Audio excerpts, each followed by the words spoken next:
Hello, beautiful soul. I'm Aurora, and welcome to Twin Flame Journey, a space where we explore the deeper meaning behind soul connections, divine timing, and the path that leads two hearts back to union. If you've been feeling the signs, you're in the right place. Sometimes the silence is louder than the relationship ever was. And I know that sounds dramatic, but people who've lived this know exactly what I mean. Because there's a specific kind of silence that doesn't feel empty at all. It's the silence after he said he needed space, then started checking your stories within 3 minutes. The silence where no one texts, but somehow your body still reacts like something is happening. You wake up at 17 in the morning for no reason. You suddenly think about one tiny moment you haven't remembered in months. You feel him and then immediately feel stupid for feeling it. And maybe the strangest part is, part of him probably feels it too, even while pretending he doesn't, even while distracting himself, even while staying busy, even while acting completely normal around everyone else. Because some connections don't disappear cleanly. They linger in the nervous system, in routines, in unfinished sentences, in the embarrassing little habits nobody talks about, like opening someone's profile just to confirm they still exist, like typing a message, deleting it, then feeling weirdly angry that you wanted to send it in the first place. This isn't really a story about telepathy. It's about what happens when someone leaves emotionally, but their presence keeps showing up anyway. There's a kind of silence that feels normal, and then there's the kind that starts living in your body. The second kind is harder to explain to people who haven't experienced it, because from the outside nothing is technically happening. No messages, no calls, no dramatic confession, no closure speech in the rain, just silence. And yet somehow your chest feels tight at random hours of the day, like somebody said your name in another room. I didn't understand this at first either. Honestly, part of me resisted the whole idea because it sounded embarrassing, too dramatic, too emotional. The kind of thing people post online at 1:40 in the morning after rereading old texts and listening to sad music they swear they're over. But then it started happening to me in ways that were too specific to ignore. Not magical, not mystical, just invasive. Quietly invasive. Like reaching for my phone while making coffee before my brain had even fully woken up yet. Not because I consciously expected a message. More like my body had built a habit around someone's existence. And habits are hard to kill, especially emotional ones. I remember one night specifically. I was driving home late after being out with friends. Nothing emotional had even happened that night. Everybody was laughing. Someone was telling a story in the back seat. The music was low. Completely normal evening. Then, at a red light, for absolutely no reason, I remembered the way she once looked out the passenger window during another drive months earlier. That was it. Just that. The angle of her face against the reflection of streetlights. And suddenly I couldn't focus on anything else. It was almost irritating how fast my entire mood shifted. Like my nervous system changed radio stations without asking permission. I kept driving though. Pretended I was fine. Turned the music louder. Classic move. And this is the part nobody likes admitting out loud. Sometimes the silence becomes louder precisely because nobody is talking. Because when you're still communicating, your brain has somewhere to place the emotion. There's movement, reaction, evidence. But silence turns everything inward. Now every tiny thing feels loaded. Every coincidence feels suspicious. Every memory suddenly has sharp edges. And the worst part is you start arguing with yourself about it. You're overthinking. Okay, maybe. Then why does it still feel so real? I don't know. I think people imagine emotional connection as something beautiful and poetic all the time. But honestly, Sometimes it feels more like emotional static, like your body keeps picking up a signal your mind is trying to unsubscribe from. And yes, sometimes that signal is mutual. That's the uncomfortable part. Because people can absolutely miss each other while actively avoiding each other. Those two things can exist at the same time. I've seen it happen. I've been the person doing it. Someone says they need space, and maybe they even mean it, at least partially. But then the silence starts settling into places they didn't expect. Like suddenly checking their phone more often while pretending they're not. Opening your profile accidentally on purpose. Watching your story immediately, then disappearing again for 2 weeks. Trying not to react emotionally while reacting emotionally to everything privately. It's messy. Way messier than people online make it sound. Sometimes he misses you and resents you simultaneously. Sometimes he thinks about texting and immediately gets irritated with himself for caring. Sometimes he genuinely wants distance. Until he gets it. Then the distance starts feeling too real. And nobody really prepares you for how physical emotional absence can feel. That's the strange thing. People think emotions stay in the mind, but they don't. They end up in routines, in sleep patterns, in concentration, in appetite, in random moments inside grocery stores while staring at cereal boxes like an emotionally exhausted idiot because the sun came on overhead that you forgot belonged to them. I remember standing in a kitchen one night after things had already gone quiet between us. Not officially ended, just strange. You know that phase? Where conversations become careful, where both people can feel something changing, but nobody wants to say it directly because saying it would make it real. Anyway, I remember washing dishes and suddenly realizing I hadn't heard from her all day. Which shouldn't have mattered.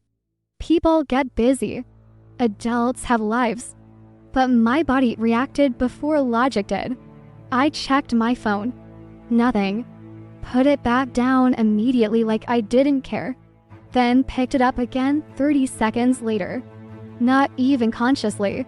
Just reflex. And the humiliating part is I actually laughed at myself afterward.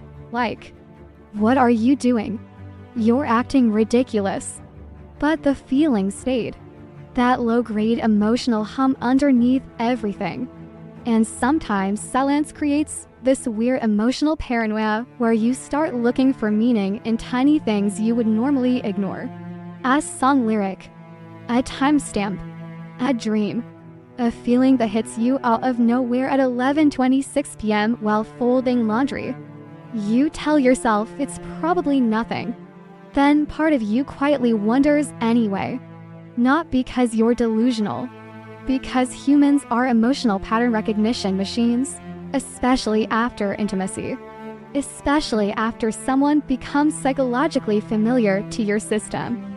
And familiarity is dangerous sometimes. Not dangerous in a dramatic way, more in the sense that once someone becomes emotionally integrated into your daily life, their absence keeps echoing through routines long after communication stops. That's why people still reach for their phone to text someone who's no longer there. The body remembers before acceptance catches up. And honestly, silence exposes things conversation can hide.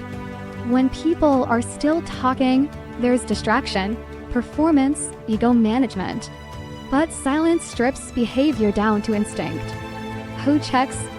Who waits? Who pretends not to care while secretly hoping the screen lights up? Who types messages then deletes them? Who keeps busy all day only to emotionally collapse at night? I used to think emotional longing looked dramatic. Turns out it often looks incredibly ordinary. Looks like cleaning the apartment at midnight because sitting still feels unbearable. Looks like opening social media, closing it, reopening it 6 minutes later. Looks like staring at a message thread without scrolling. Looks like hearing your own thoughts get louder in quiet rooms. And sometimes the hardest part and even missing the person. It's realizing how much of your internal world quietly organized itself around them. Their presence in your routine, their timing, their energy, even their unpredictability. Especially their unpredictability, honestly. Because inconsistent emotional connections do something strange to people. They make the nervous system hyper-aware. One good conversation can replay in someone's head for weeks. One moment of warmth can keep someone emotionally attached far longer than they admit. And the silence afterward becomes emotionally confusing because the connection doesn't feel fully gone inside the body yet. Even if logically maybe it should. I think that's why some people feel each other in silence. Not because of fantasy. Not because someone is spiritually floating through the universe whispering telepathic love confessions into the moonlight. Honestly, sometimes it's much less beautiful than that. Sometimes it's just unresolved emotional attachment colliding with memory, routine, longing, ego, avoidance, hope, regret, and biology all at once. Which is a very human thing, not a mystical thing. Human, and humans are contradictory. He can miss her while actively avoiding her. She can feel him and still try to move on. Both people can stay silent while emotionally circling each other privately for months, sometimes years. And what makes it worse is how invisible this entire experience looks from the outside. People around you think you're fine because you're functioning. You're answering emails, showing up to work, posting normal pictures, laughing at dinner. Meanwhile, internally you're playing one sentence from 3 months ago like your brain refuses to archive it properly. It's strange. The world keeps moving normally while your inner life gets emotionally stuck in tiny unfinished moments. A look, a pause, a sentence that sounded insignificant at the time. And maybe that's why silence feels so loud sometimes. Because in silence, there's finally enough room to hear everything you were avoiding while the relationship was still happening. He said he needed space. And maybe he did. That's the part people oversimplify. Sometimes a man says he needs space because he's manipulative. Sometimes because he's emotionally unavailable. Sometimes because he wants freedom without guilt. But sometimes he says it because something inside him genuinely starts malfunctioning when intimacy becomes too real. Not in a poetic way, in a painfully human way. Like suddenly feeling restless around the very person he was craving 2 weeks earlier. Like feeling emotionally crowded even while being deeply attached. Like wanting closeness, then resenting the pressure of being emotionally expected to maintain it. That contradiction is real. Ugly sometimes, but real. And I think people underestimate how many men quietly panic when a relationship stops feeling casual and starts feeling psychologically important. Because at first, closeness feels good, easy, addictive even. The calls become routine. The texting becomes automatic. Her presence starts entering ordinary parts of his day. He sends her pictures of random things now. A dog outside a gas station, a terrible parking job, some stupid snack at the grocery store. Nothing important, which is exactly why it becomes important. Because emotional attachment rarely arrives dramatically. Usually it sneaks in through repetition, tiny rituals, tiny recognitions, tiny dependence. And then one day he realizes, oh, this person can affect me now. That realization alone changes some men, especially the ones who spent years building identities around emotional control. You can actually watch it happen sometimes. The slight delay in texting back that wasn't there before. The sudden need for alone time.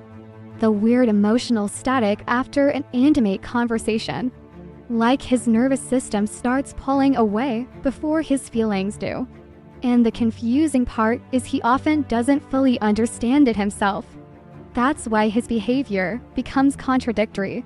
He misses her, then avoids her, wants reassurance, then feels trapped by reassurance, craves emotional safety, then suddenly wants distance from the exact person providing it. It's not logical. That's what makes it so frustrating for everyone involved, including him. I remember this one period after things started getting serious between us. Nothing bad had technically happened yet. No huge fight, no betrayal, no dramatic ending. But something had shifted. I could feel it in myself first, honestly. The relationship had stopped feeling hypothetical. She wasn't just someone I was talking to anymore. She had become part of my internal routine. And instead of relaxing into that, I started getting weird, quiet in ways I couldn't explain. I'd stare at messages before answering them even though I wanted to talk to her. That's the stupid part. I wanted the conversation. I just suddenly felt overwhelmed by the existence of it. Like emotional responsibility had entered the room quietly while I wasn't paying attention. And instead of admitting that, I started saying things like, "I've just been stressed. I need time to think. I've been in my head lately," which wasn't completely false, but wasn't the full truth either. The fuller truth was uglier. Part of me was scared by how much I cared, and another part was already anticipating loss before anything had even ended. I think some people do that without realizing. They start emotionally preparing for abandonment while the relationship is still alive. So they create distance first, not because they don't feel enough, sometimes because they feel too much too fast. And no, that doesn't magically excuse hurtful behavior, but it explains why some men become emotionally confusing precisely when their feelings deepen. I remember driving one night around midnight after we hadn't talked properly for 2 days. Technically, that's nothing. 2 days is normal. Adults get busy, but emotionally it felt louder than it should have. I kept unlocking my phone at red lights, not even opening the messages fully sometimes, just checking, then locking the screen again like I was somehow proving I didn't care. I actually laughed at myself at one point because it felt pathetic. You wanted space. So why are you checking? No answer. Just that weird hollow feeling in the chest that shows up when your actions and emotions stop matching. And men are very good at living inside that mismatch for longer than they admit. Especially emotionally avoidant men. They'll miss someone while actively extending the silence. They'll think about reaching out, then convince themselves not to. They'll stare at the contact name, type half a sentence, delete it, throw the phone somewhere dramatic like the phone caused the problem, then reopen the conversation an hour later. And what's strange is how physical the avoidance becomes. He starts staying busy constantly, driving longer routes home, watching random videos at 2 a.m., cleaning things that don't need cleaning, suddenly becoming obsessed with work. Not because work matters more, because distraction feels safer than emotional stillness. Stillness forces confrontation, and most people don't realize this, but sometimes needing space and peaceful for the person asking for it either. Sometimes it's miserable. Sometimes he finally gets the distance he thought he wanted, and immediately feels emotionally haunted by it. Not romantically haunted, not spiritually haunted, just mentally unable to settle. Like his system keeps expecting her presence. I think that's why silence can become addictive and painful at the same time. Because now every interaction carries emotional weight.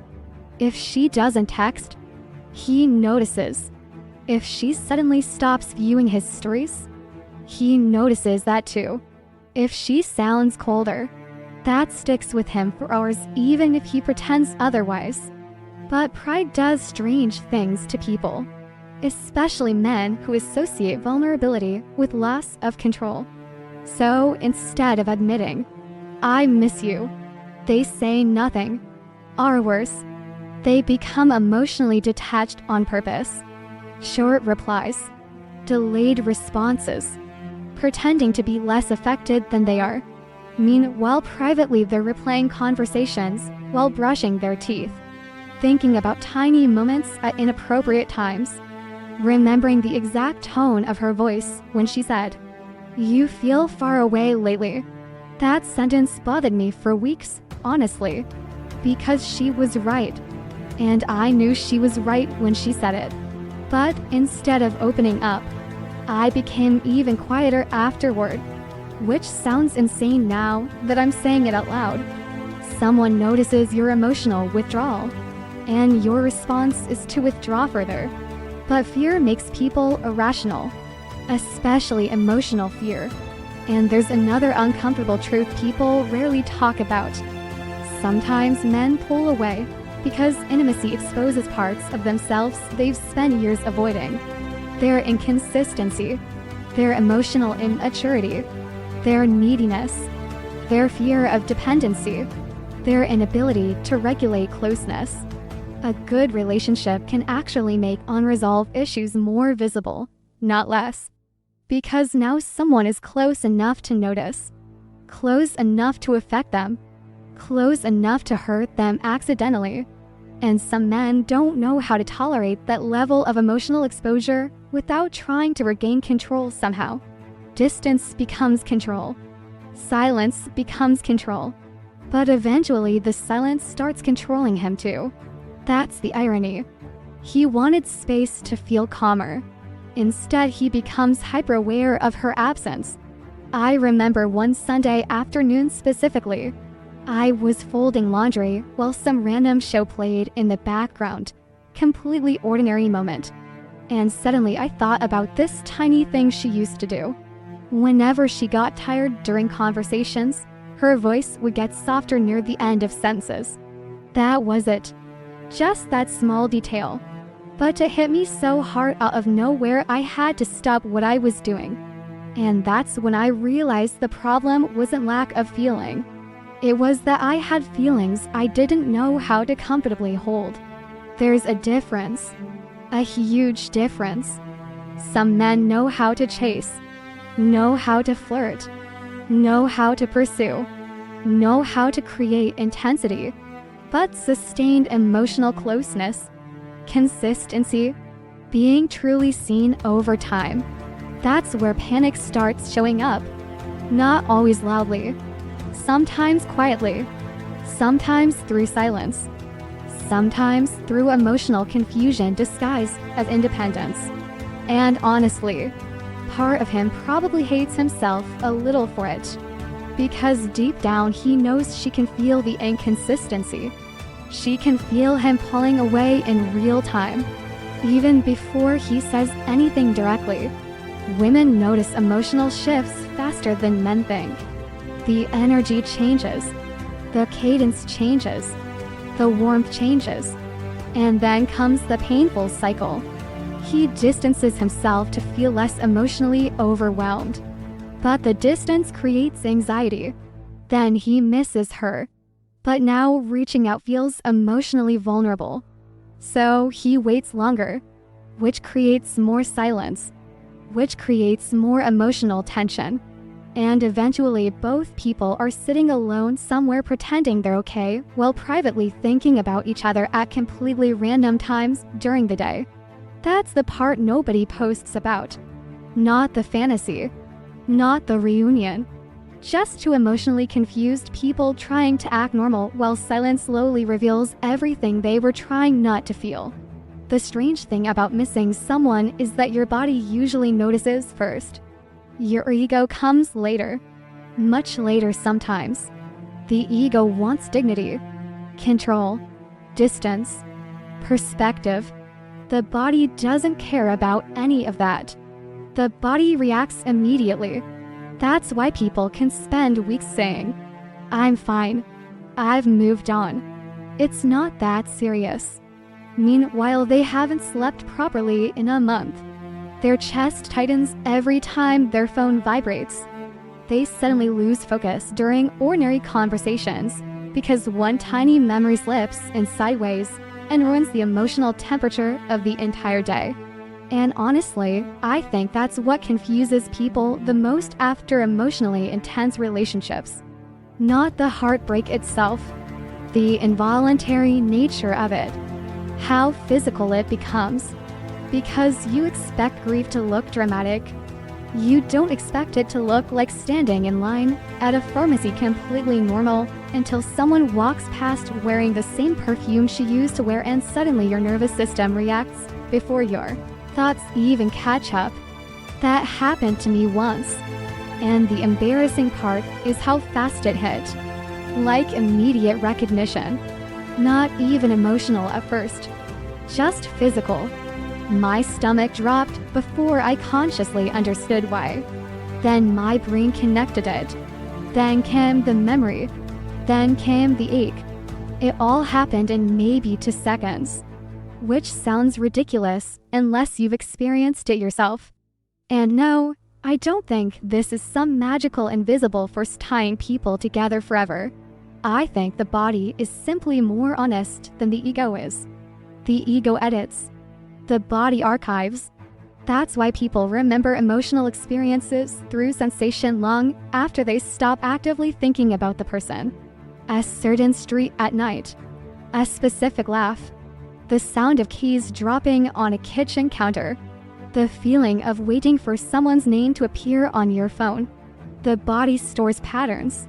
And patterns don't disappear just because communication does. I remember after things went quiet between us, I started waking up earlier than usual. Not intentionally. My sleep just became lighter. Restless. Like my nervous system stopped fully relaxing. And what made it worse was how irrational it felt. Because logically, nothing catastrophic had happened. Nobody died. Nobody disappeared dramatically. We were just distant. But emotional distance affects the body in ways people underestimate. Especially when attachment mixed itself into routine. I'd wake up around 4 o'clock or 5 o'clock in the morning and immediately check my phone without even thinking. Nothing there. Of course. Then I'd put the phone back down and stare at the ceiling, feeling vaguely angry at myself for caring. That emotion specifically, anger at yourself for still caring, is a very real stage people don't talk about enough. Because eventually missing someone starts conflicting with your self-image. Especially if you were the one who pulled away. Especially if you said you needed space. Now your pride gets involved. Now there's this internal argument happening constantly between emotion and identity. You wanted distance. I know. So why are you thinking about her again? I don't know. And sometimes the body betrays you in humiliating ways. Like hearing her name unexpectedly in conversation and reacting too fast. Or seeing someone who vaguely resembles her from behind in public and feeling your heartbeat spike before realizing it's not even her. I used to think those moments meant something profound. Now I think they mostly mean you're human. Humans attach. Humans associate. Humans build emotional maps around people without realizing it. Then when those people leave or become emotionally unavailable, the map doesn't immediately update. That's why the body keeps looking for them, even after the mind starts trying to move forward. And there's another layer to this nobody explains properly. Sometimes emotional suppression actually intensifies the attachment, especially in men, because a lot of men don't process emotions directly. They delay them, distract from them, outrun them, which works temporarily, until the body starts leaking the emotion anyway. Through exhaustion, restlessness, irritability, emotional numbness, random waves of sadness that appear in completely inappropriate situations. I remember being at the gym one night pretending I was getting my focus back. That's what I told myself anyway. Really, I just needed somewhere to put the energy, somewhere to avoid stillness. And between sets, this song came on overhead, not even a meaningful song, just one she used to play in the car sometimes. Suddenly, I couldn't concentrate at all. My chest felt tight. My thoughts scattered instantly. And the worst part, I actually got annoyed. Not at her, at myself. Because part of me genuinely believed I should have been over it already. As if emotions operate on logic. As if attachment obeys deadlines. I sat in the parking lot afterward longer than necessary. Didn't even turn the car on immediately. Just sat there staring through the windshield replaying random memories I hadn't thought about in weeks. The way she used to tuck her hands into her sleeves when she was tired. The way she'd pause before answering serious questions. Tiny things. Always tiny things. That's what really stays. Not the dramatic moments people expect. It's the microscopic details your brain accidentally assign emotional meaning to while you were busy pretending things were casual. And sometimes the body remembers during moments that feel deeply inconvenient. That's another reason people resist these feelings. Because they interrupt normal life. You'll be answering emails and suddenly remember a sentence from 6 months ago. You'll be grocery shopping and feel this weird emotional heaviness for no clear reason. You'll have a completely normal interaction with someone else and still feel emotionally absent somehow. Like part of your internal attention is stuck somewhere unfinished. And unfinished emotional experiences affect people more than completed ones. That's the truth. The relationships that confuse people the longest are often the ones without clear endings. No final conversation. No full closure. No clean emotional resolution. Just distance. Just silence. Just two people slowly disappearing from each other while still psychologically carrying each other around. That ambiguity keeps the nervous system alert. Because the story never fully lands emotionally. Part of the brain keeps waiting. Not necessarily for reunion. Sometimes just for clarity. And men especially can become emotionally delayed inside these situations. Meaning the emotional realization arrives after the behavior, after the withdrawal, after the silence, after the damage. That delay creates a strange kind of suffering, because now the body starts processing feelings the ego already tried to dismiss. And the ego hates that. The ego wants consistency. The body says, no, actually, we're still affected. I remember this one night vividly. I had gone almost an entire day without thinking about her much, which felt like progress at the time. Then round midnight, I opened my closet looking for a hoodie and found one she used to still constantly. That immediate feeling that hit me. I don't even fully know how to describe it. Not exactly sadness. More like emotional vertigo. Like suddenly falling backward internally into another version of your life for a few seconds. And what's strange is how quickly the body can recreate emotional atmosphere through objects. A scent, fabric, a voice note, a photo you accidentally scroll past too fast. People underestimate sensory memory. It's powerful. That's why someone can think they're healing fine until one random detail bypasses all the mental defenses at once. And then comes the internal negotiation. Why am I still reacting like this? Because you cared. But I wanted space. You can want space and still feel loss. That contradiction destroys people quietly. Because emotionally immature versions of ourselves tend to see feelings as all or nothing. If I pulled away, I shouldn't miss her. If I miss her, I should text her. If I don't text her, maybe I never cared. But human emotions don't organize themselves neatly like that. Sometimes he misses her deeply and still stays silent. Sometimes she feels his absence strongest right when she starts trying to let go. Sometimes both people are lying awake at the exact same or having completely different arguments with themselves. And the body keeps participating in all of it whether the ego approves or not. That's why people suddenly become colder after emotionally intense connections, or emotionally numb, or exhausted, or hyper-independent. The nervous system gets overloaded trying to carry unresolved attachment and emotional suppression at the same time. Eventually, something leaks through, usually at night. Nighttime is dangerous for emotionally avoidant people. There are fewer distractions then, fewer performances, fewer places to hide attention. That's when the memories get louder. That's when the body finally catches up to what the mind spent all day outrunning. And honestly, I think some people mistake this for weakness when it's actually just delayed honesty. The body eventually tells the truth, even when the ego keeps trying not to. I think silence gets romanticized too much. People talk about silence like it's peaceful, healing, wise. Sometimes silence is just emotional starvation with good lighting.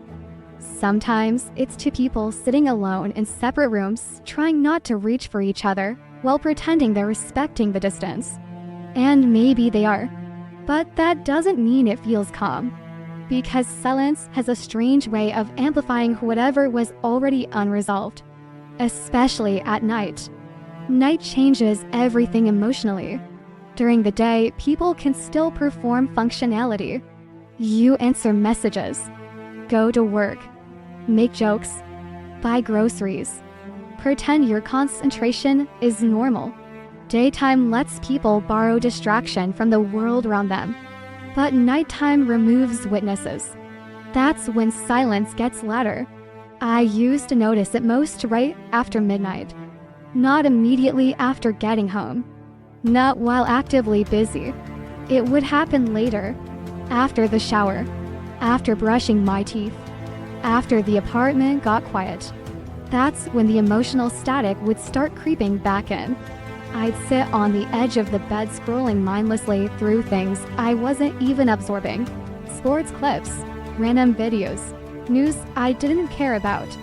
Just trying to keep my brain occupied long enough to fall asleep before certain thoughts had time to fully form. And sometimes it worked. Sometimes it didn't. The worst nights were the ones where a memory entered casually, not dramatically. That's what people don't understand. The painful memories are rarely cinematic. Usually it's something stupidly small. The way she used to say drive safe automatically before hanging up. The sound of her laugh from another room while I was cooking once. The time she fell asleep on the couch with one sock half off because she was too tired to finish taking it off. Tiny things. Tiny, useless, deeply human details. And once those memories arrived, silence started stretching around them. Now there was room for them. Too much room. I think that's why emotionally avoidant people stay busy constantly after distance begins. Not because they're thriving, because stillness becomes dangerous. Stillness creates emotional visibility. And some people can tolerate physical distance much better than emotional awareness. So they stay moving. Always moving. Extra shifts at work. Late night drives. Gym sessions that go too long. Watching entire shows they barely remember afterward. Anything to avoid sitting quietly with themselves long enough to realize, oh, this actually affected me more than I admitted. I remember one specific night where I was absolutely exhausted physically. Could barely keep my eyes open. But emotionally, wide awake. I must have checked my phone 15 times in 1 hour despite knowing there wouldn't be anything there. And every time I checked, I'd immediately feel annoyed with myself afterward. Like, what exactly are you expecting? No answer. Just the impulse again 10 minutes later. That's the humiliating thing about attachment sometimes. You can intellectually understand the situation and still emotionally behave like someone waiting for a miracle that isn't coming tonight. And silence creates projection. That's another problem. When communication disappears, the mind starts filling gaps automatically. She probably doesn't think about me anymore. She's probably relieved. She probably moved on already. Maybe she did. Maybe she didn't. The point is, silence leaves room for imagination to become emotionally louder than reality. And imagination is cruel at night, especially when regret starts mixing into it. Because regret rarely arrives all at once. It leaks in gradually, through replayed conversations, through delayed realizations, through noticing things too late. I think that's one of the hardest parts emotionally immature people face after distance. The realization timeline is delayed. What she felt immediately. He starts understanding 3 weeks later while sitting alone in his kitchen eating takeout directly from the container because he doesn't even feel like using a plate. That kind of delayed awareness creates this horrible emotional mismatch. By the time he fully processes the connection, the silence already has momentum. Now reaching out feels heavier. Now ego enters. Now pride gets involved. Now he starts overthinking everything. What if she's done? What if I already ruined it? What if texting now just makes me look weak? And instead of resolving the tension, he waits longer, which makes the silence emotionally heavier for both people. I used to think silence meant absence of feeling. Honestly, sometimes silence is overloaded feeling with nowhere safe to go. That's why people do weird things during no contact. Emotionally embarrassing things. Things they'd never admit publicly. Like opening old voice notes just to hear the person's tone again. Or reading one conversation looking for emotional clues that probably aren't even there. Or checking if they're online, then intentionally waiting before replying because they don't want to seem too available. People become emotionally strategic when they care too much and feel powerless. That's the irony. And sometimes silence creates this bizarre emotional double life. Externally, normal.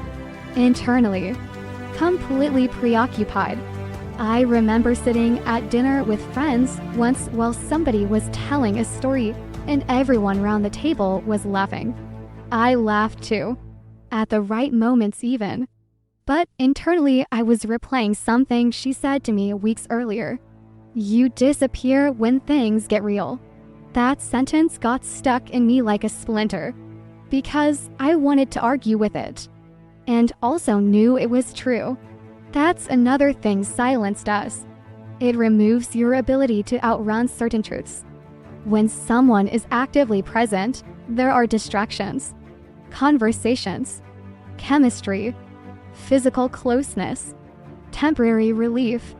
But once silence begins, all the unresolved emotional patterns start becoming visible in brutal detail. How you communicate, how you avoid, how you shut down, how you crave closeness, then panic once you receive it. Silence exposes emotional contradictions, and contradictions are uncomfortable, especially for people who build identities around appearing emotionally controlled. I think some men secretly believe that if they suppress emotion long enough, it eventually disappears. But suppression usually just delays intimacy with your own feelings. It doesn't erase them. That's why nighttime becomes emotionally dangerous.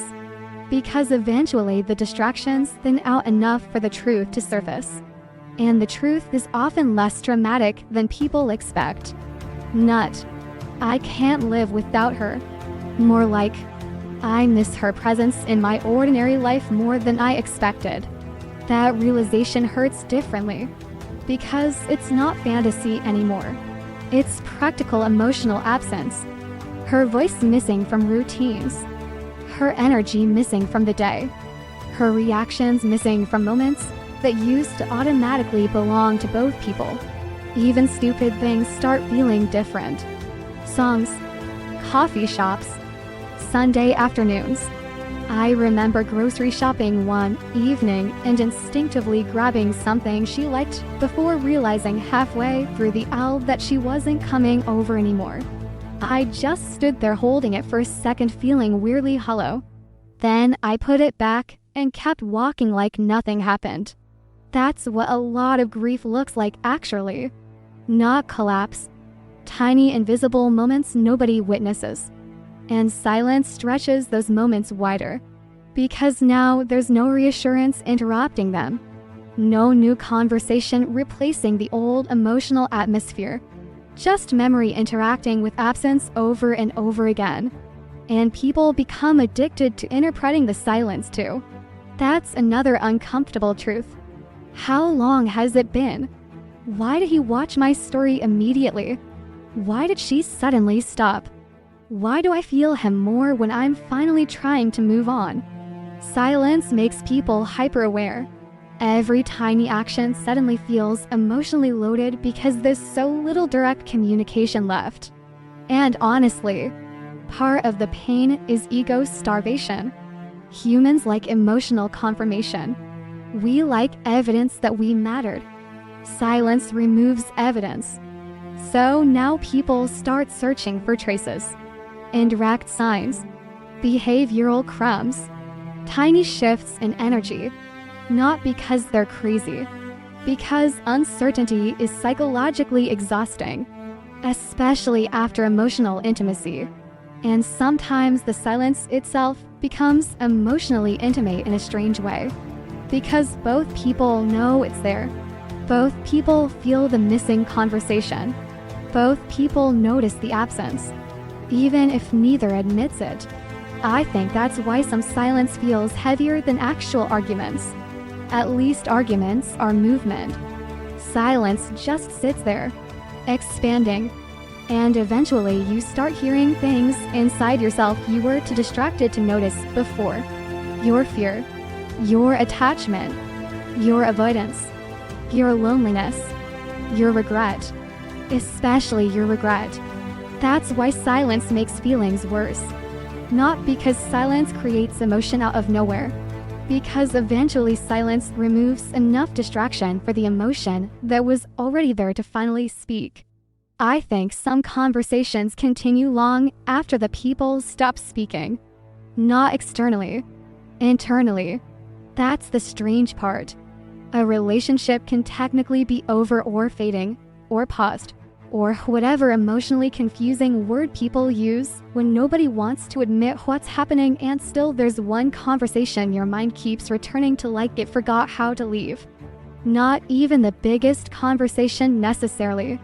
Sometimes not even the breakup conversation. Usually it's something smaller. A sentence you didn't fully hear correctly at the time because your defenses were too active. A look on her face you only understood later. A moment where somebody was quietly asking for reassurance while pretending they weren't. And you answered wrong. Or worse, you didn't answer at all. I still remember this one night in painful detail. Not because anything dramatic happened.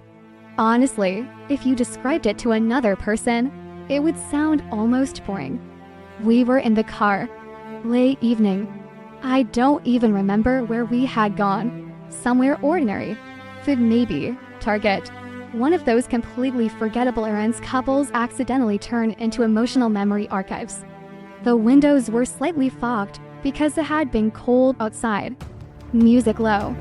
Streetlights passing across her face every few seconds. And she was quieter than usual. Not angry quiet. Wounded quiet. There's a difference. You can feel the difference if you're paying attention. At one point she looked out the window and said, "I don't know where you go sometimes." That was the sentence. Simple. Soft even. Not accusing. Honestly, she sounded more tired than angry. And at the time, I immediately became defensive internally. Not outwardly aggressive. Just emotionally guarded. What does that mean? I'm literally here. That's what I said. Which technically was true. Physically, I was there. Emotionally, that's more complicated. And I think deep down she knew that too. There was this pause afterward I still think about sometimes. Not long, maybe 3 or 4 seconds. But the atmosphere changed inside the car. You know those moments where silence suddenly feels emotionally specific. Like both people realize they're no longer talking about the surface issue anymore. That's what it felt like. Then she shrugged slightly and said, "Never mind." God, that phrase ruins people. Never mind is rarely actually never mind. Usually it means, I don't feel safe continuing this conversation. Or, I can already tell you don't fully understand what I'm trying to say. Or maybe, I'm too emotionally tired to explain myself again. But emotionally immature people hear never mind and accept the escape route immediately. Which is exactly what I did. I let the conversation die there, turned the music slightly louder, made some joke 10 minutes later, pretended the tension dissolved. Externally, the night recovered. Internally, I think something important fractured quietly. And the worst part about unfinished emotional conversations is that understanding often arrives late. Very late. Sometimes months late. That's the cruelty of emotional avoidance. In the moment, the nervous system prioritizes protection over comprehension. So instead of fully listening, you defend. You minimize. You redirect. You escape discomfort quickly. Then later, usually alone, usually at night, usually long after the other person stopped explaining, your brain finally replays the moment without defenses distorting it. And suddenly you hear everything differently. I don't know where you go sometimes. She wasn't talking about physical absence. She was talking about emotional disappearance. But I didn't understand that until much later. Or maybe I understood it partially and just didn't want to face it. That's another uncomfortable truth. Sometimes people understand more than they admit in real time. They just don't want the responsibility that comes with acknowledging it. Because once you fully admit someone feels emotionally abandoned by you, now you have to confront your role in it. And confrontation is hard when your entire coping mechanism revolves around avoidance. I replayed that car conversation for weeks afterward, randomly, while driving, while showering, while standing in line somewhere, and every replay made me notice something new. The way her voice sounded restrained, the way she kept looking out the window instead of directly at me, the exhaustion underneath her tone.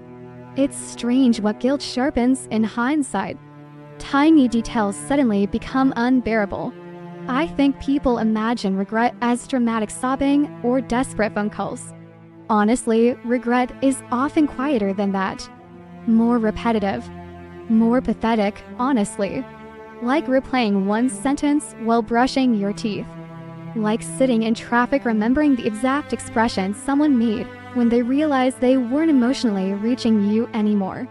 Like understanding someone correctly for the first time after they already stopped trying to explain themselves. That kind of regret arrives late. And late regret is a horrible feeling because now there's no immediate place to put it. The conversation already ended.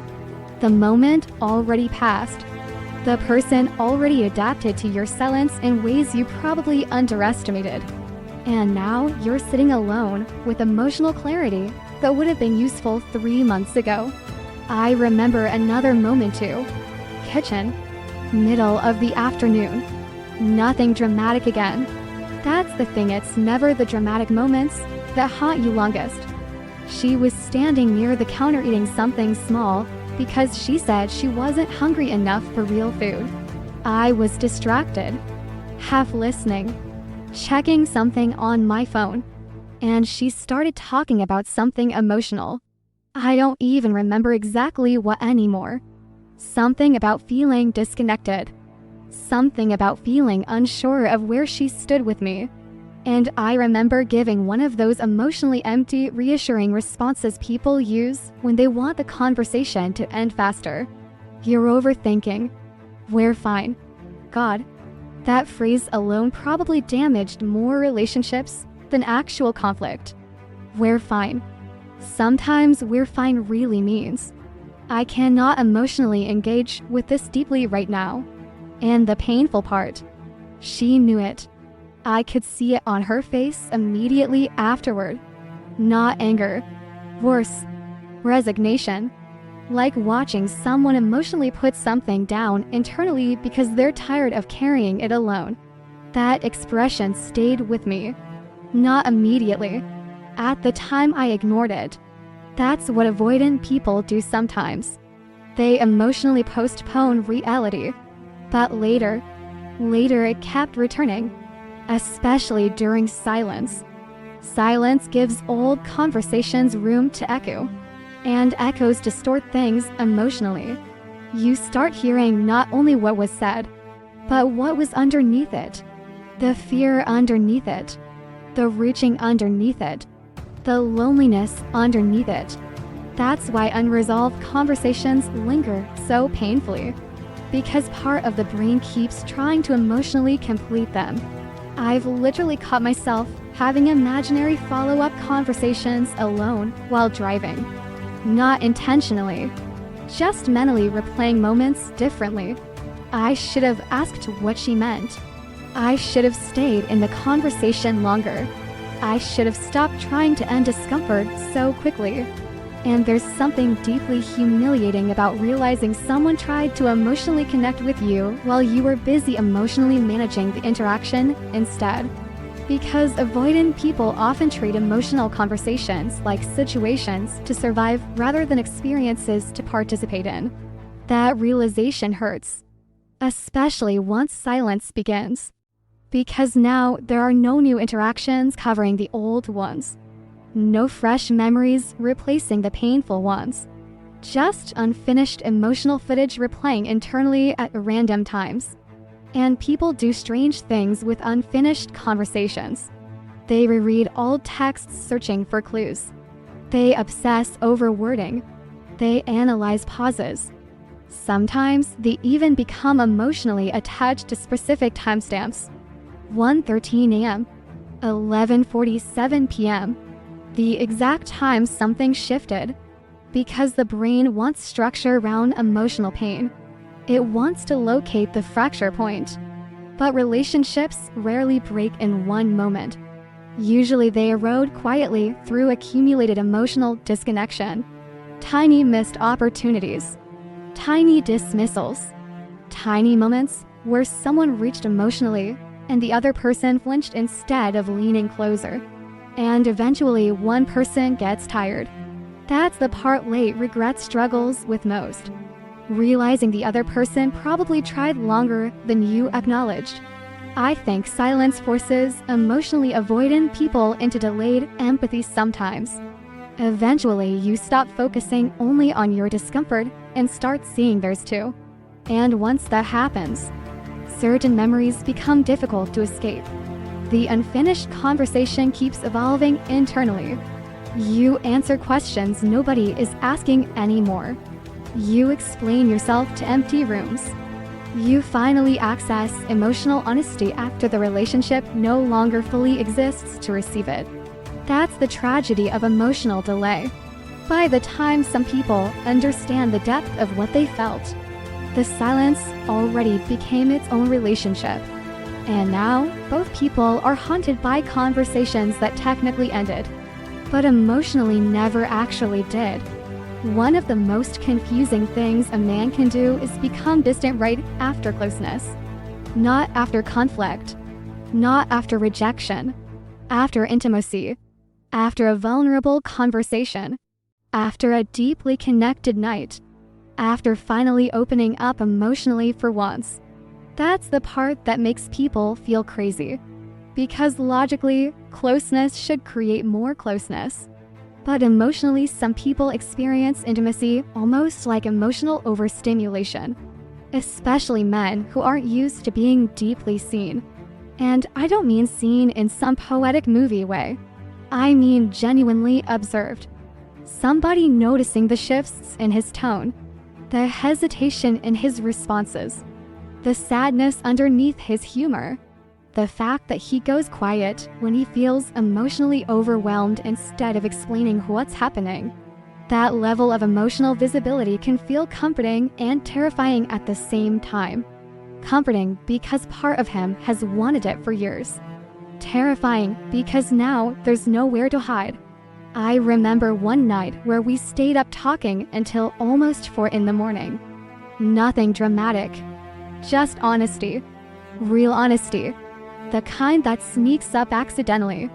You start with random conversation and suddenly you're talking about childhood memories, fears, old relationships, things you normally avoid saying out loud, because hearing yourself say them makes them feel too real. And for a few hours, I felt unusually calm, connected, safe even, which honestly wasn't a feeling I trusted very much. That sounds bad, but it's true. Some people are so emotionally used to distance that safety itself starts feeling unfamiliar, and unfamiliar things trigger caution. I remember after she left the next morning, I stood in my apartment feeling strangely unsettled. Not because anything bad happened. That's the important part. Nothing went wrong. If anything, the connection felt deeper than before. And somehow, that made me want to disappear for a little while. Even then, I knew it didn't make sense.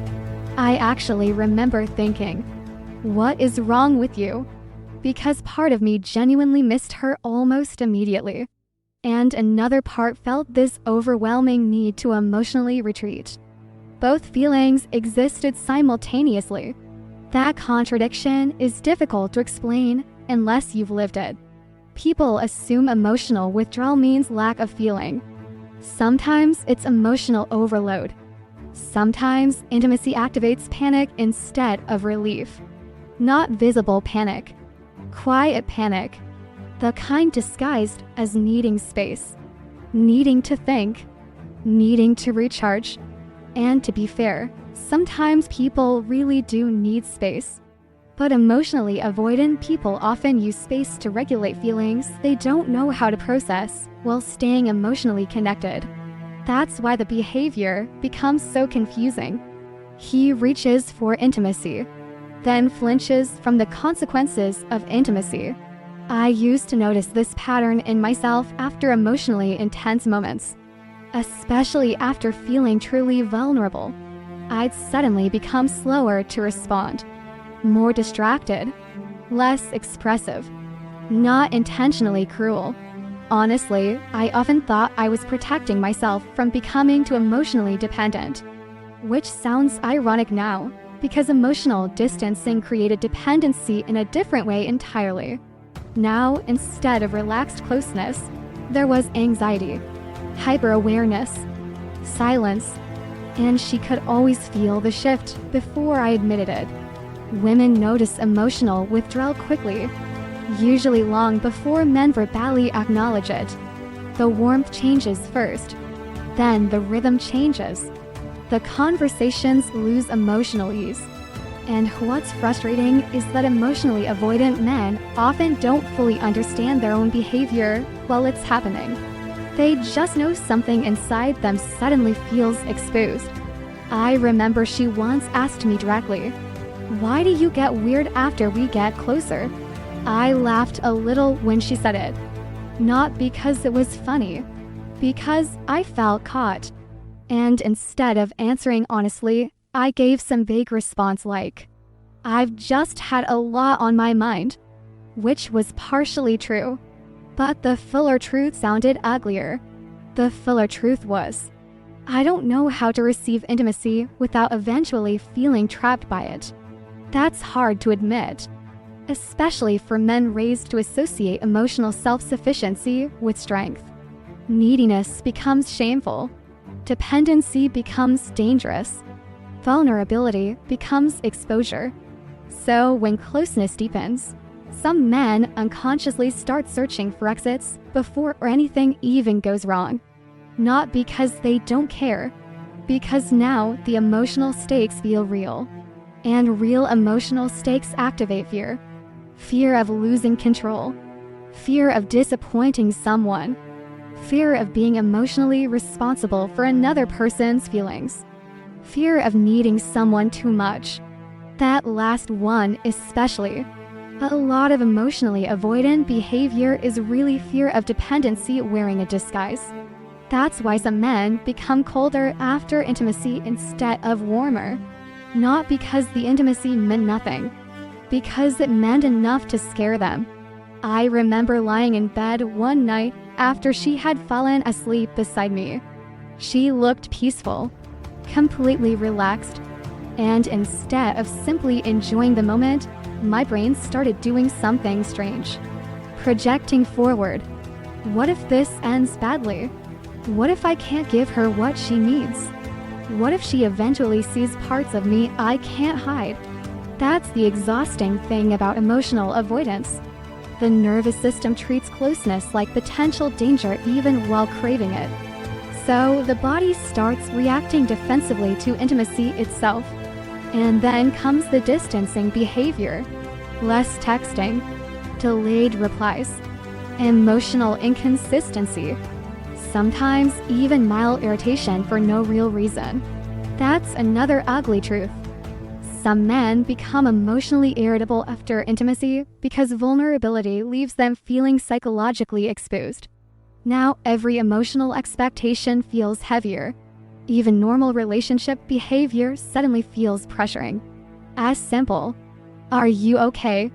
can feel intrusive when someone is internally dysregulated. Not because the question is wrong, because they already feel emotionally cornered by their own feelings. And the tragic part is, the more someone cares, the more intense this internal conflict can become.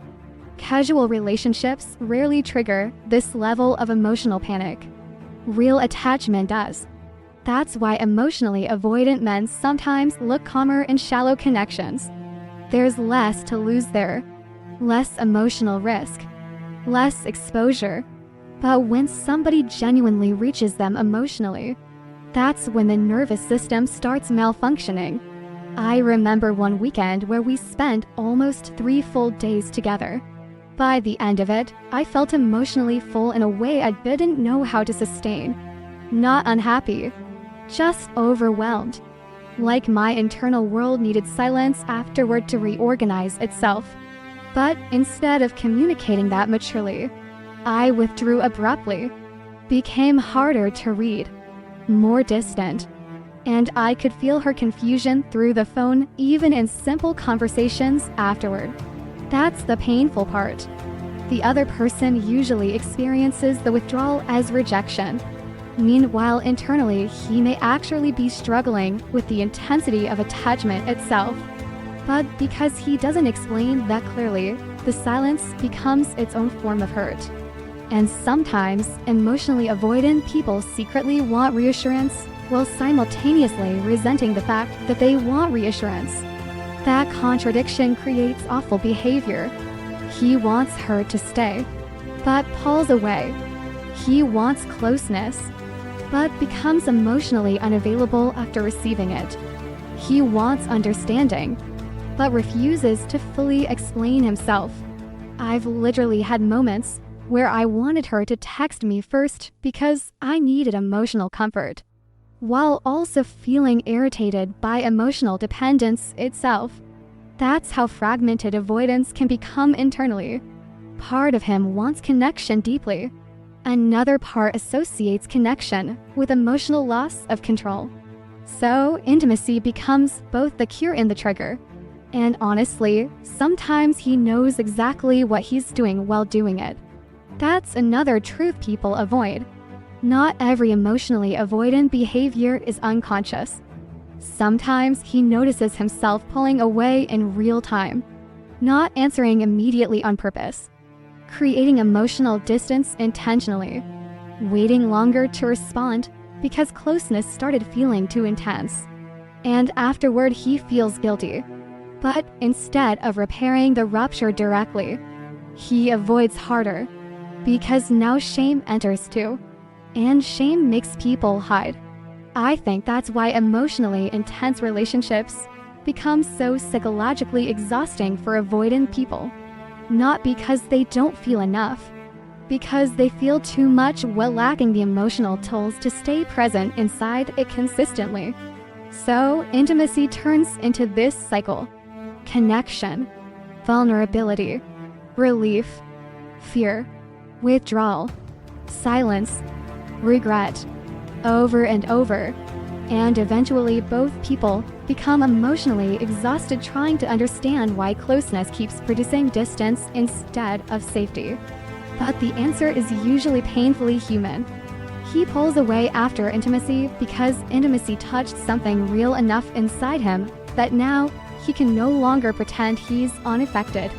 And for emotionally avoidant people, being deeply affected can feel terrifying. There are things people do after emotionally significant relationships that they would never say out loud. Not because they're dramatic, because they're embarrassing. Small, private behaviors that make you realize how emotionally affected someone actually is underneath all the silence and pretending. And honestly, I think those tiny behaviors reveal more truth than grand confessions ever do. Because anyone can say, "I miss you," but the real evidence usually shows up in strange little moments nobody sees. Like opening someone's profile without interacting. That one is painfully real, especially for emotionally avoidant men. They'll look, scroll, pause on photos longer than they should, then leave without liking anything because somehow a tiny digital heart suddenly feels emotionally vulnerable. I used to do that constantly, not even consciously sometimes. I unlock my phone almost automatically, type her name into the search bar, stare at her profile picture for a second, then close the app like I got caught doing something illegal. Which is ridiculous. But emotional attachment makes ordinary behavior feel loaded, especially after silence begins. Every action suddenly feels symbolic. If you view too quickly, it means something. If you don't view at all, that also means something. People become weirdly strategic when they care too much, and the strategy itself becomes exhausting. I remember one night specifically. It was late, maybe around 1 a.m. I had already told myself I wasn't going to check anything anymore because I needed to move on, or whatever emotionally disciplined version of myself I was trying to become that week. Then suddenly I was on her profile again. No memory of even opening the app, just instinct. And I caught myself zooming in slightly on one photo because she looked genuinely happy in it. That feeling that hit afterward. God, it wasn't jealousy exactly, more like grief mixed with relief. Relief that she seemed okay. Grief that I no longer felt connected to whatever was making her smile like that. That combination hurts in a very specific way. And people don't talk enough about how emotionally confusing it is when you simultaneously want someone to heal and hate what their healing confirms. Because their healing confirms your absence became survivable. That realization bruises the ego more than most people admit. Especially men who quietly assumed they'd remain emotionally unforgettable forever. And there are other weird behaviors too, like replaying voice notes. That one feels especially pathetic when you say it out loud. But sometimes people replay old audio because hearing someone's tone activates emotional memory differently than text does. The pauses, the softness, the familiar rhythm of their speech. It recreates presence for a few seconds. Temporary emotional resurrection. I remember listening to one voice message while sitting in my parked car outside my apartment. Not because the message itself was important. Actually, it was completely ordinary. She was laughing about something dumb that happened at work.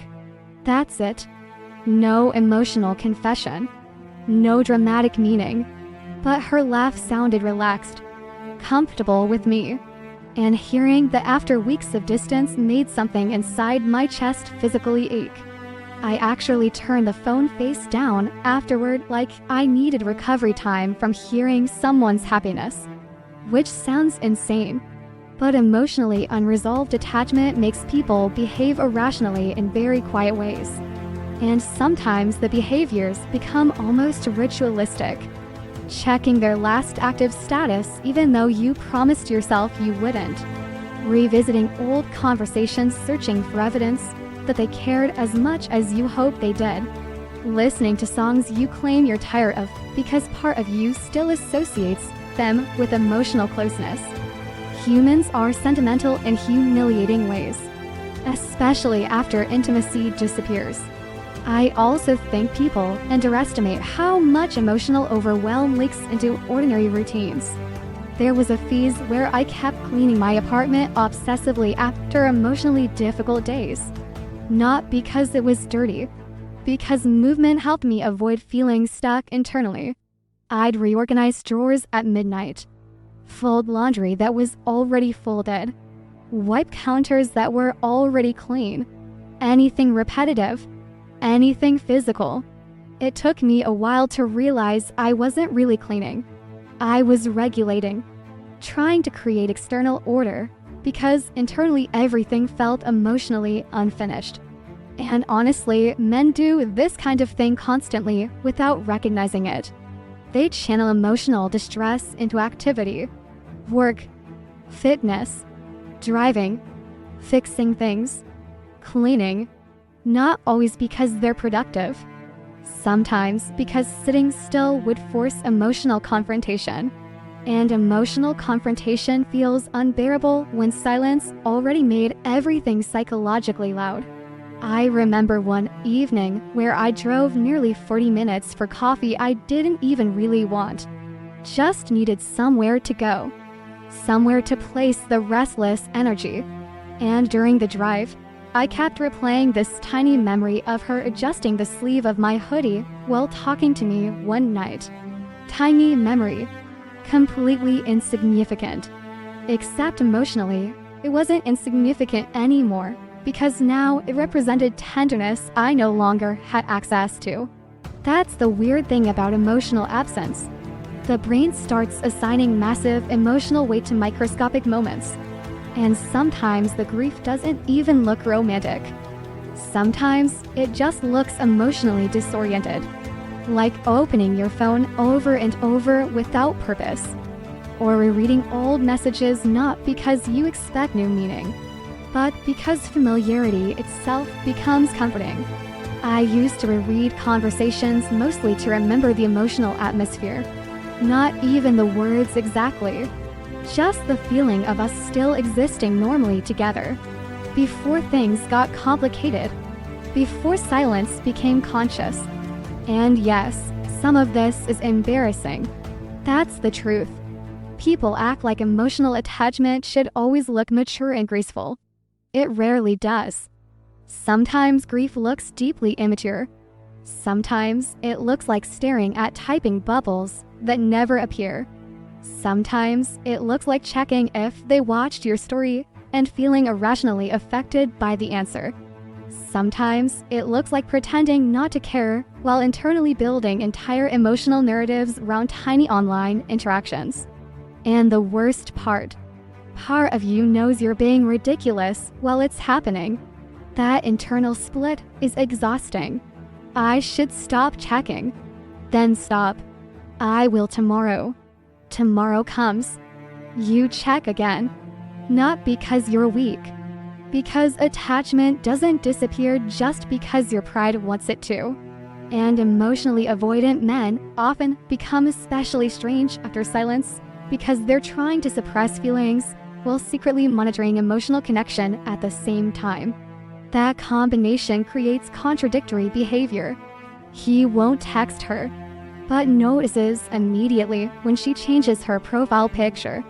He acts detached, but remembers tiny details nobody asked him to remember. He wants distance, but feels unsettled when the distance becomes mutual. I remember the first time she stopped watching my stories consistently. That should not have affected me as much as it did. Objectively, it's meaningless. People get busy. People stop caring. People move on. But emotionally, it felt like a door quietly closing somewhere. And instead of admitting that honestly, I became defensive internally. She's probably doing it on purpose. She wants a reaction. Maybe she did. Maybe she didn't. But underneath all that analysis was a much simpler truth. I missed being perceived by her. That's another thing people rarely admit. Sometimes we don't only miss the person, we miss the version of ourselves that existed inside their attention. The emotionally softer version, the more open version, the version that felt emotionally recognized. And once that disappears, silence starts feeling existential in weird ways. Like, who am I now in relation to this person? No answer, just absence. I think emotionally avoidant men especially struggle with the loss of emotional witness. Because even while distancing themselves, they often relied heavily on the emotional presence they were resisting. That contradiction creates all kinds of strange private behavior. Saving photos they pretend not to care about. Hovering over message threads without sending anything. Typing full paragraphs. Then deleting them because vulnerability suddenly feels unbearable halfway through. I've done that too. Long messages. Real messengers. Honest ones. Then suddenly feeling exposed before even sending them. So instead, I delete everything and send something emotionally safer like, "Hope you're doing okay," as if the previous 5 paragraphs never existed. And honestly, some of this behavior is grief disguised as control. That's what it really is. People convince themselves they're being disciplined, detached, rational. Meanwhile, they're emotionally orbiting someone in secret through tiny repetitive behaviors they'd be horrified to explain out loud. And maybe that's why silence feels emotionally intimate sometimes, even when nobody is speaking.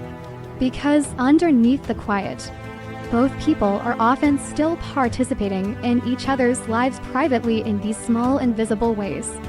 Watching, remembering, resisting, checking, deleting, replaying, trying to let go, while still quietly reaching back at the exact same time. One of the most painful realities about emotionally intense connections is this. Sometimes the moment he feels you most deeply is the exact moment he starts pulling away harder, which sounds cruel. And honestly, sometimes it is cruel, but not always in the calculated way people assume. Sometimes it's panic. Sometimes it's emotional claustrophobia mixed with attachment. Sometimes somebody realizes, oh no, this person actually matters to me. And instead of moving closer, their entire nervous system starts looking for exits. I think people expect love to automatically make someone braver. Sometimes it exposes exactly how emotionally unprepared they are instead. That's the hard part nobody wants to admit. A deep connection does not magically transform someone into a healed, emotionally available version of themselves. Sometimes it just reveals their fractures faster. I remember the first time I felt genuinely emotionally exposed around her. Not vulnerable in a romantic movie sense. Exposed. Like she could see patterns in me I usually kept hidden under humor, distraction, confidence, independence, whatever version of myself I was performing at the time. She noticed things quickly. Too quickly sometimes. Not aggressively. Just accurately. Like one night she asked, "Why do you always joke right before saying something real?" And I remember laughing immediately after she said it, which unfortunately answered her question perfectly. That's the uncomfortable thing about being emotionally seen. You can't fully control the image anymore. And for people who spent years surviving through emotional control, that feeling becomes deeply unsettling. Because now someone can affect you, read you, notice your shifts. Now your silence means something to somebody. That changes the emotional stakes completely. And once the stakes feel real, avoidance starts getting louder. Not necessarily externally at first. Internally, you start overthinking normal closeness. A good conversation suddenly feels emotionally dangerous because now you care how it affects you afterward. A missed text suddenly matters too much. A slight emotional shift from them changes your entire mood even while you pretend you're unaffected. That level of emotional influence scares people who build identities around self-containment, especially men. I remember after one particularly intimate weekend together, I became emotionally restless almost immediately afterward. Not because I regretted it. Actually, that's what made it more confusing. I didn't regret it at all. I missed her the second she left. But I also felt this overwhelming urge to create distance.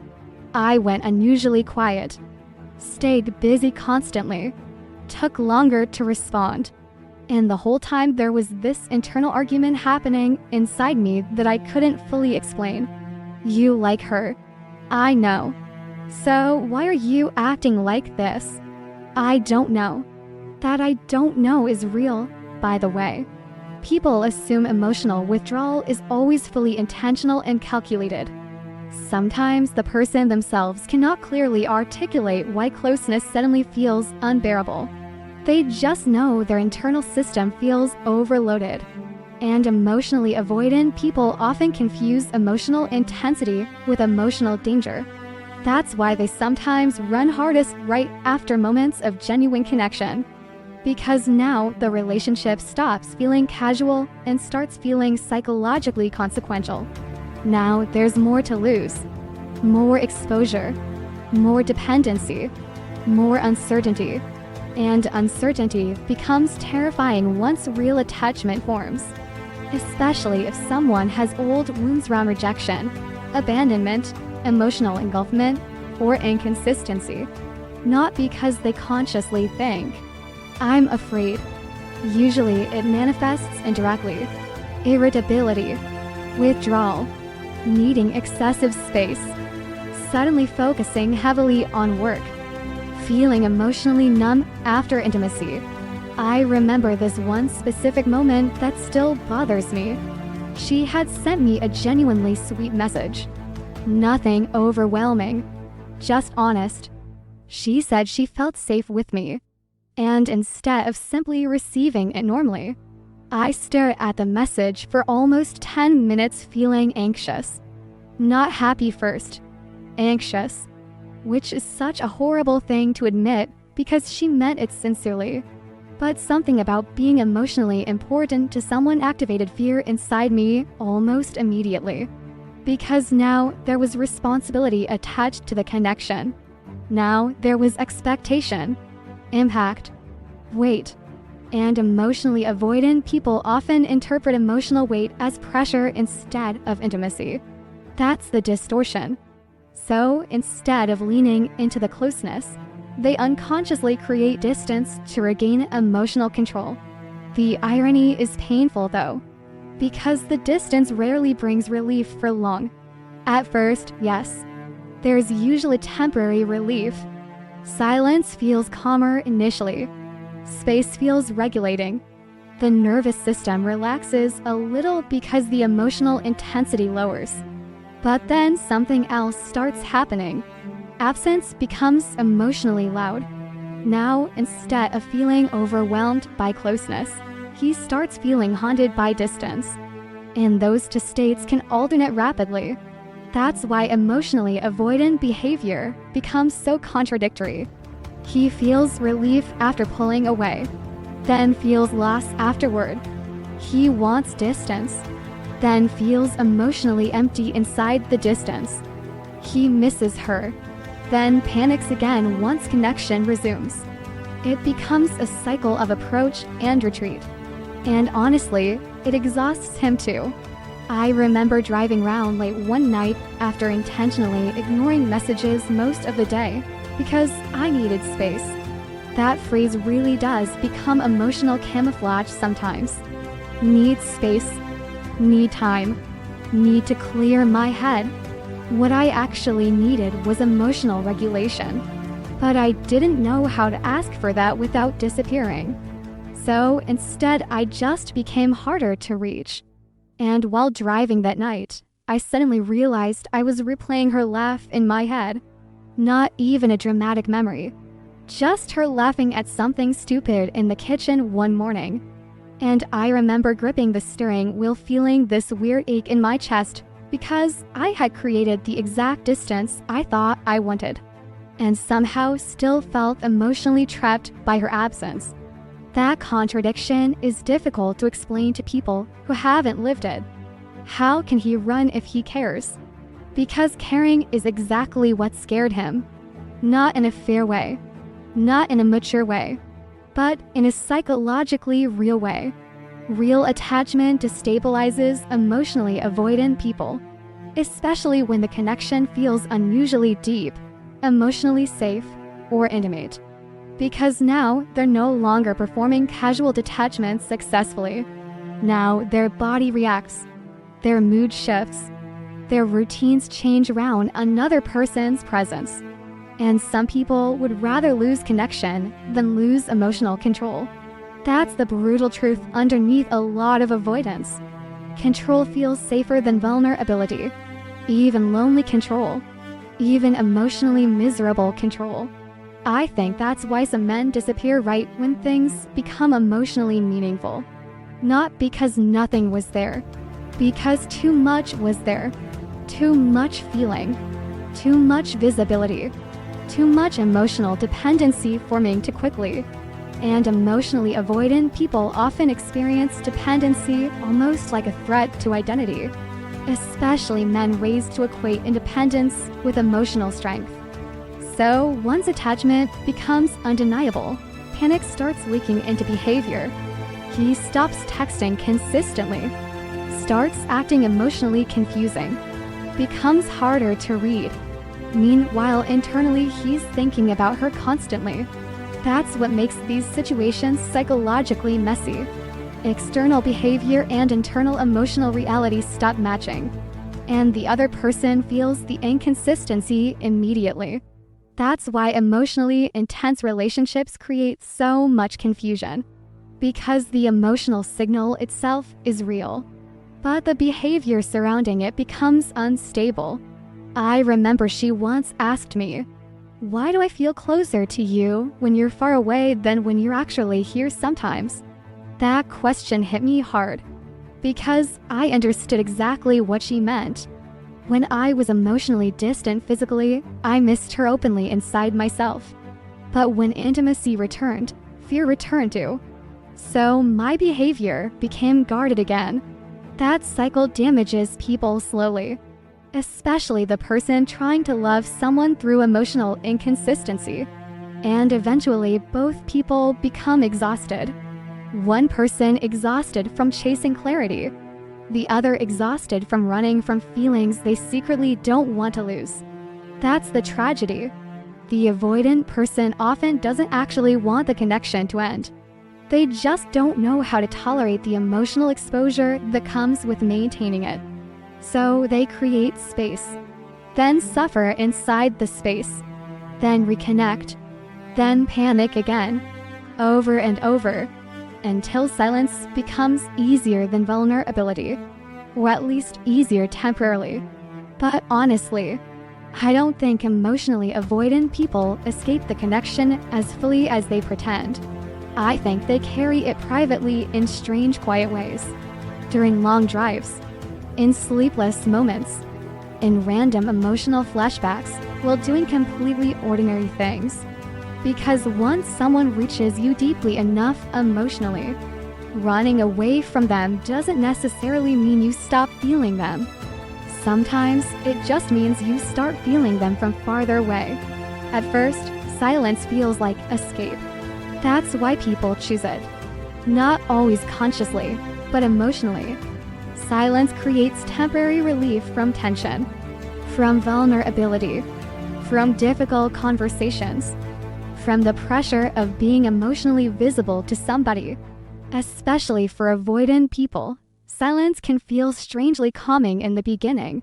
No expectations, no emotional accountability, no risk of saying the wrong thing, just distance. And distance feels manageable at first, until it doesn't, because eventually the distractions stop working as well as they used to. That's the turning point nobody talks about enough. Not the breakup itself, not the silence itself. The moment the silence stops functioning as emotional anesthesia, that moment is quiet, usually painfully quiet. It doesn't arrive dramatically with some cinematic realization while staring into the rain. Honestly, for me, it arrived while buying paper towels. I wish I were kidding. I was standing in a grocery store completely exhausted after work, staring blankly at different brands like my brain had stopped participating in basic decisions. And out of nowhere, I had this sudden realization. I hadn't actually been emotionally honest with myself about the relationship at all. Not fully. Not while it was happening. Not even after it started falling apart. I had spent months framing the situation in ways that protected me psychologically. She wanted too much. I just needed space. We were incompatible. I was overwhelmed. And some of those things contain partial truth. That's the dangerous part about self-protection. It rarely sounds completely false. But standing there in that grocery aisle, holding paper towels for way longer than any emotionally stable person should, another thought slipped in quietly underneath all the justifications. You hurt someone who was trying to love you honestly. That realization hit differently because it wasn't dramatic. It was specific.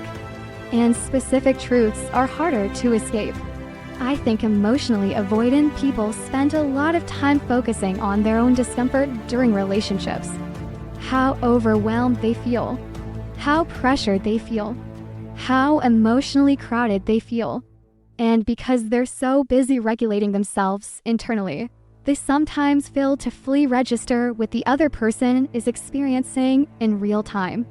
Not because they're evil, because emotional self-protection narrows perspective.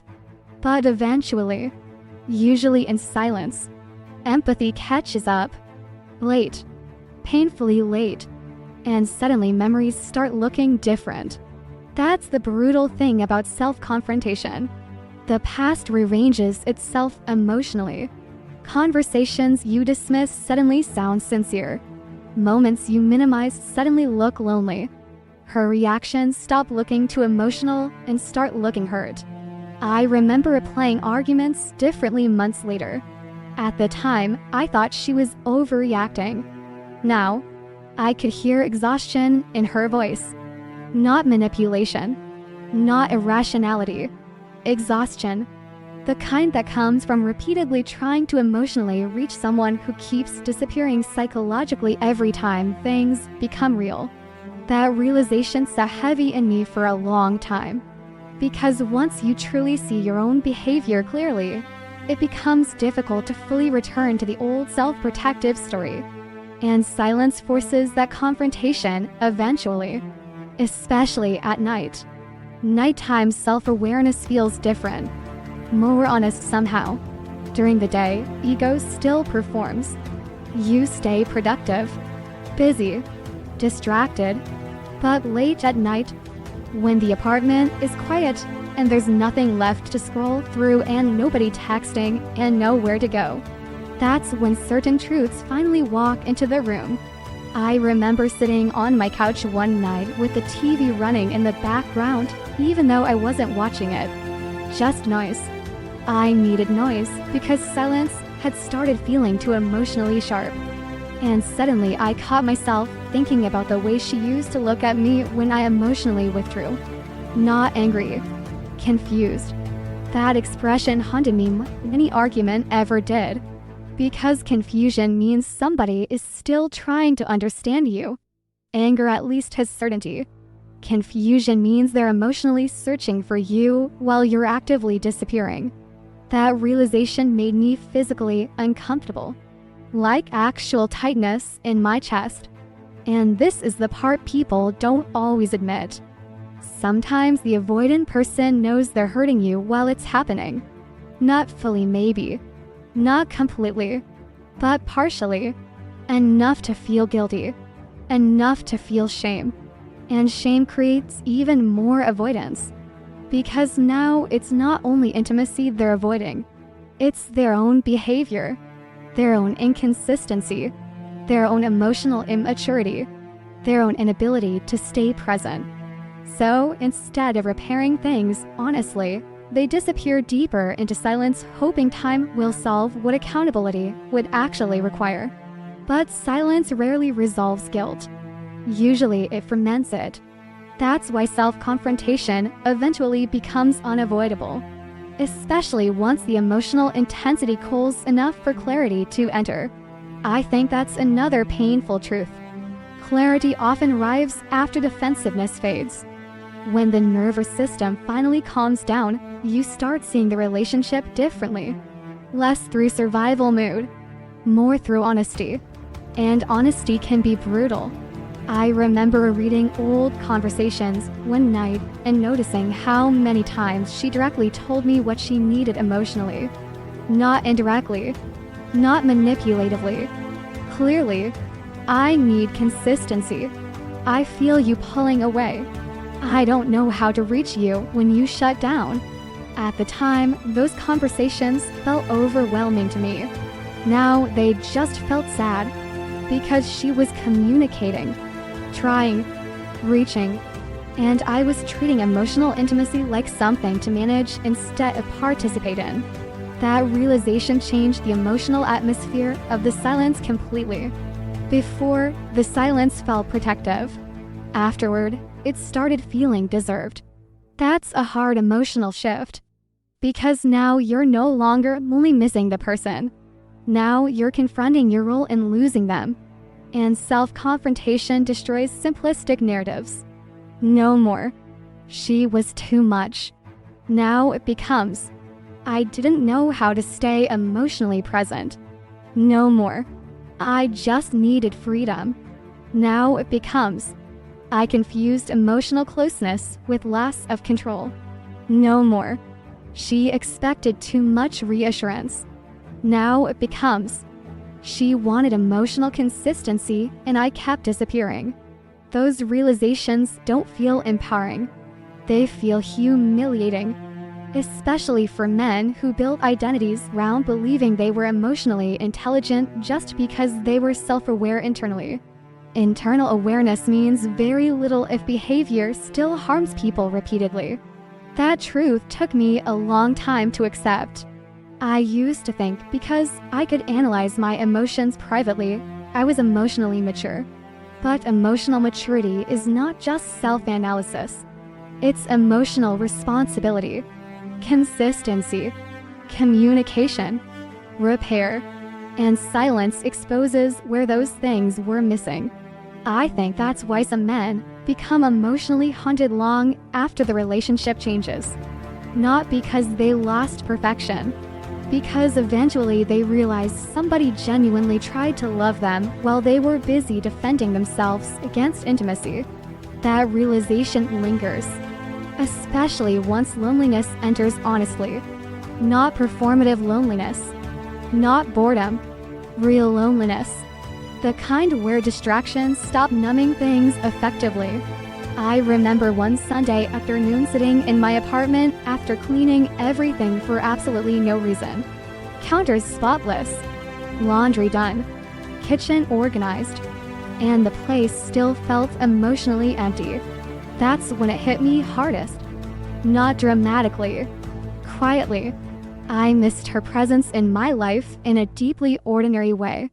The sound of her walking round, her random comments from another room, her energy interrupting my isolation. And then came the second realization underneath that one. I helped create the distance I'm grieving. That sentence is difficult to sit with. Because now there's no villain, just consequence. And sometimes consequence hurts more because it's honest. I think self-confrontation is the stage where emotionally avoidant people finally stop asking, "Why did this feel overwhelming?" and start asking, "Why did closeness feel threatening to me in the first place?" That question changes everything. Because now the focus shifts inward honestly, not toward blame, toward understanding. And understanding yourself can feel devastating sometimes, especially when you realize how many people experienced your silence as rejection while you internally experienced it as self-protection. Both were true. That's the tragedy. And maybe that's why silence eventually becomes so emotionally loud. Because if you sit inside it long enough, eventually you stop hearing only the other person. You start hearing yourself too. I think one of the hardest things to accept is that not every meaningful connection gets a satisfying ending. Some people don't betray each other dramatically.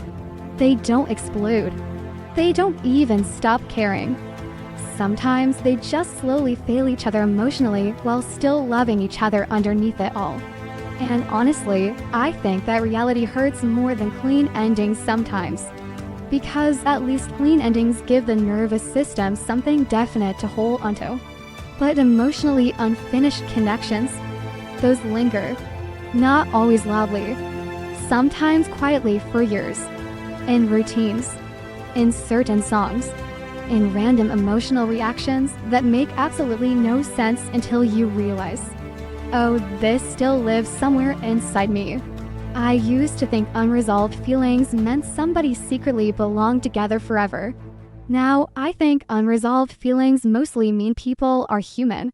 Humans don't process emotional significance neatly, especially when the relationship involved inconsistency, avoidance, longing, intimacy, silence, almost conversations, delayed realizations, all the complicated things that never fit cleanly into categories like good relationship or bad relationship.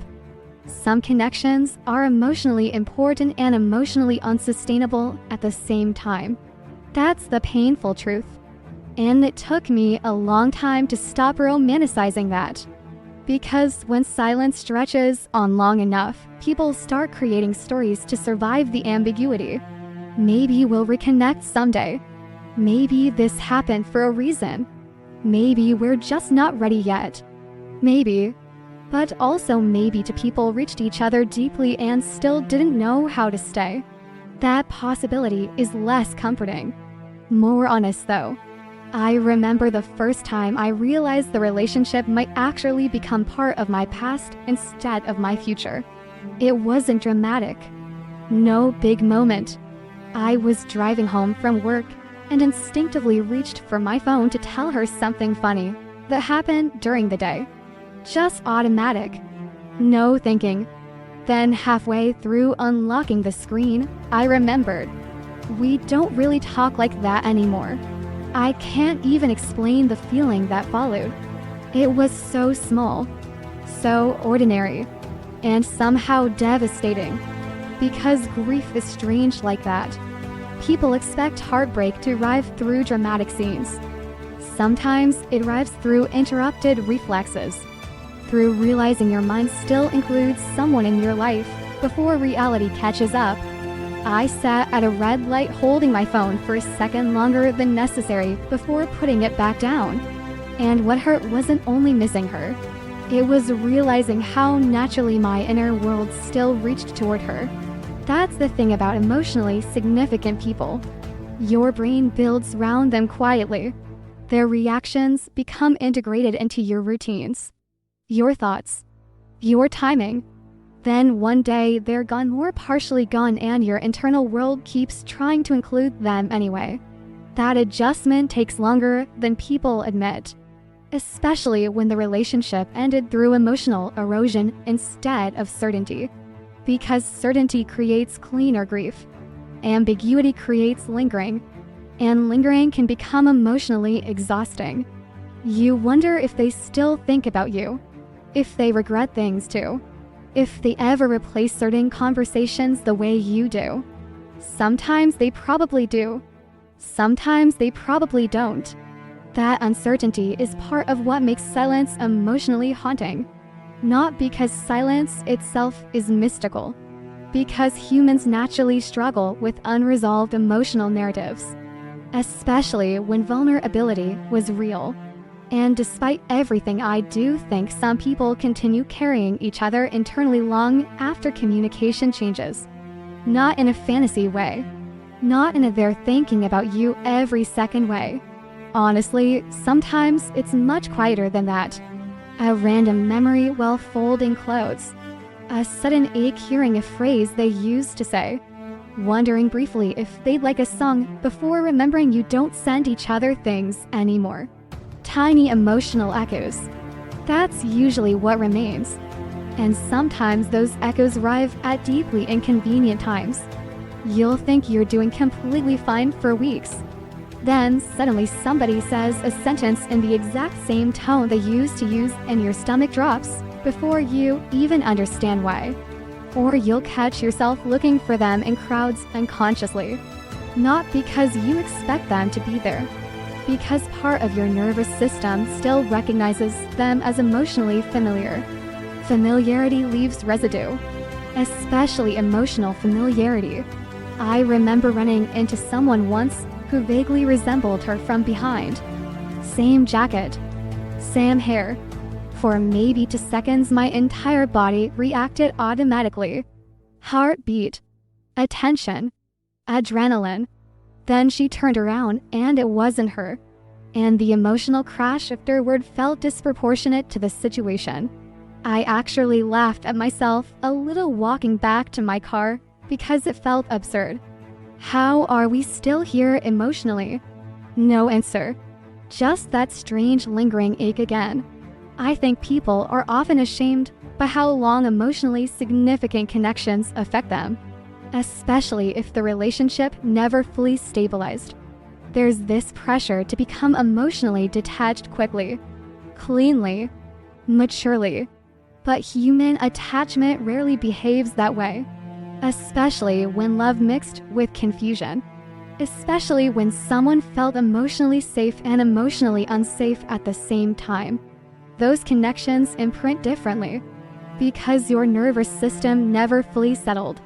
Part of you stayed activated the entire relationship. Waiting, hoping, analyzing, longing, protecting yourself. And when it ends, the body doesn't immediately understand that the emotional emergency is over. Sometimes people continue carrying the emotional atmosphere long after the relationship itself changes. That's why emotionally unfinished relationships can affect future connections too. Not because people are incapable of moving on.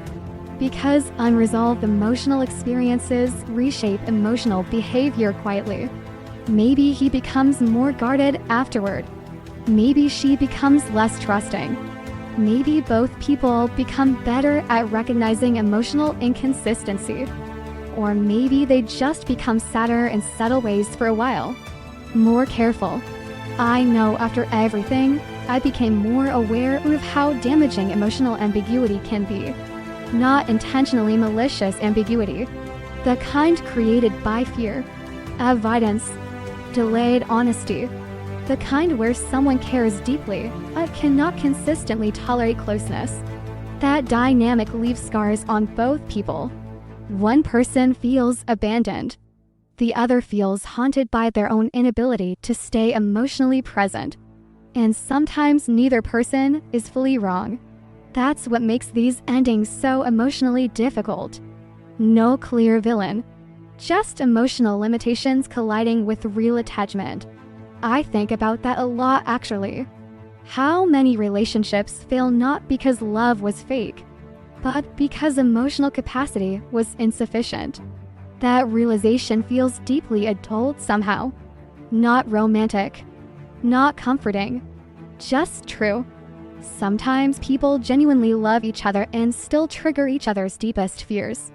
Sometimes somebody wants closeness while simultaneously fearing the responsibilities and vulnerability closeness creates. Sometimes silence becomes easier than trying and failing to emotionally stabilize the relationship again. And eventually, both people adapt outwardly. That's another painful reality. Life continues. People work, laugh, travel, meet new people. Externally, everything looks normal eventually. But internally, certain people remain emotionally bookmarked. Not constantly, not obsessively forever, just stored differently. Like your nervous system remembers them in a separate language from everyone else. And maybe healing is not always about erasing that completely. Maybe sometimes healing is simply learning not to build your entire emotional life around the echo anymore. Letting the memory exist without constantly reopening the wound. That takes time though, longer than people admit. Especially when the connection involved emotional intensity mixed with silence. Because silence leaves room for imagination to continue the relationship internally long after reality stopped participating. I still think there's something uniquely painful about relationships where both people cared, but couldn't fully meet each other emotionally. Those are the ones that linger, not because they were perfect, because they were unfinished. And unfinished things echo. Sometimes quietly, sometimes at 2 a.m., sometimes years later during completely ordinary moments. As smell, as song, as sentence, a familiar laugh in somebody else's voice. And suddenly, for a second, they're emotionally present again. Not fully, just enough to remind you they existed in a real way once. Maybe that's why you can still feel someone even in silence. Not because they're magically sending energy across the universe every night. Maybe it's simpler than that. Maybe some people affect your inner world deeply enough that your body remembers them long after the conversations stop, long after the routines change, long after both people try to move forward. And maybe that's the most human part of all this. Not the longing, not the obsession, not even the heartbreak. Just the quiet realization that some people leave your life and somehow never fully leave your nervous system at all. Thank you for spending this moment with me. If this message resonated with your soul, remember to subscribe and continue this journey with us here on Twin Flame Journey. And always remember, what is meant for your soul will always find its way back to you. Until next time, beautiful soul, trust the journey.